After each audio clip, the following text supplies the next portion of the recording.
Merhaba sevgili izleyicilerimiz. Bu videoda farklı bir çalışmamız var. Barksan Tarım Kireci arkadaşlar uygulaması. Barksan Tarım Kireci ağaçlarda verimi arttırıyor. Topraktaki kireç seviyesini, pH seviyesini arkadaşlar yükseltiyor.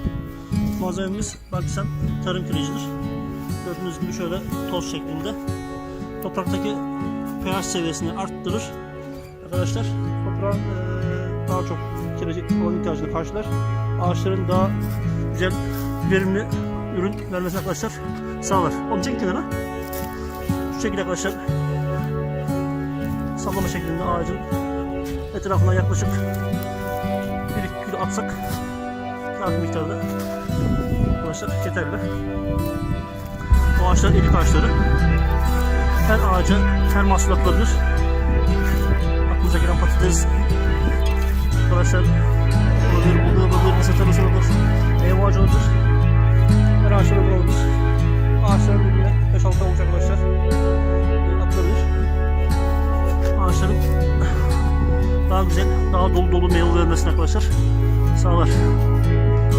Siz benden sürekli izolasyon videoları izlemeye alıştınız. Bu farklı bir uygulama oldu. Arkadaşlar bunun tabi bir sektör var. Bunun da bir meraklısı, ihtiyaç sahipsi var. Barksan Tarım Kireci. Biz uzun yıllardır bunun satışını yapıyoruz. Bilenler biliyor. Çok işte bilmiyor. Köylümüzün haberi yok bu üründen. Ben videoda bunu çekmek istedim. Bunu da internet olarak çok uzun haberde olması istedim arkadaşlar. Çok pahalı bir ürün değil. Çok faydalı bir ürün. Burası yaklaşık 2 dönümlük tarla.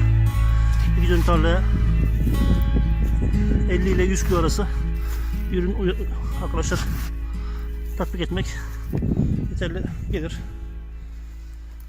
Yaklaşık arkadaşlar burada 100 ağaç var. İşte diplerine birer kilo atılsa en azından minimum faydadır. 2'şer kilo olsa daha da güzel olur.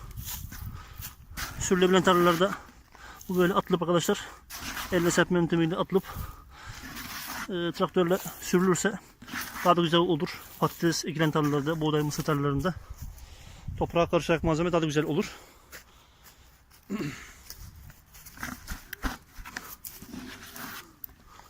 Gördüğünüz gibi uygulaması kolay. Çok maliyetli bir ürün değil. Ürün rekoltesini arttırır. Toprağın kaybettiği kireci toprağa geri sağlar.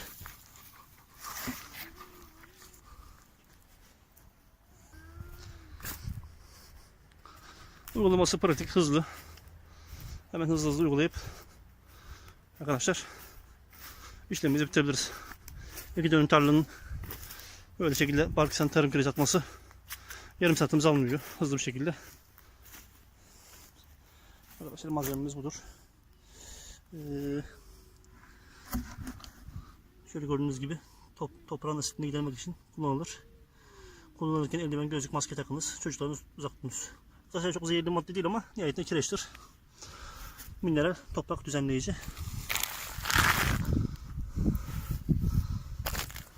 Tek yıllık bitkilerde ekim öncesi boş tarlaya uygulanır ve toprağa karıştırılır. Çok yıllık bitkilerde sulama imkanı yok ise yağış periyoduna göre kullanılır. Sulama imkanı var ise bahçeye girip atıldıktan sonra toprağa karıştırmanın mümkün olduğu her zaman uygulanabilir. Bitkinin negatif gelişme dönemine göre kullanım dozu toprak tahlil sonuçlarına göre teknik elemanların önerdiği doğrultuda kullanılabilir. Arkadaşlar zehirli ve bahçeye zarar verici madde değildir, malzeme değildir. Güvenle kullanılabilir. Topraktaki kalsiyum ve magnezyum eksikliğini tamamlar, sağlar arkadaşlar. İzlediğiniz için teşekkür ederim.